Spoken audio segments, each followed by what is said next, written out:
pwede po bang bautismuhan ng isang tao na nabautismuhan na po siya sa dati niyang relihiyon na inaanibay? Po, kapatid, Ah, yung mga binautismuhan nga ni Juan Bautista, nung dumating si Kristo, binautismuhan uli yun eh. Yung bautismo ni Juan Bautista, totoo yun. Hindi naman galing sa tao yun, galing sa Diyos yun. Pero nung dumating si Kristo, dahil magkaiba sila ng panahon at mas mataas ang authority ni Kristo, yung nabautismuhan na ni Juan Bautista, binautismuhan pa uli sa paraan ng Panginoon Kristo. Basahin natin yung Gawa 19:1.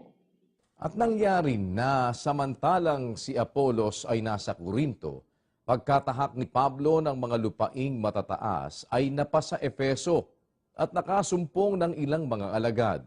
At sa kanila'y sinabi niya, tinanggap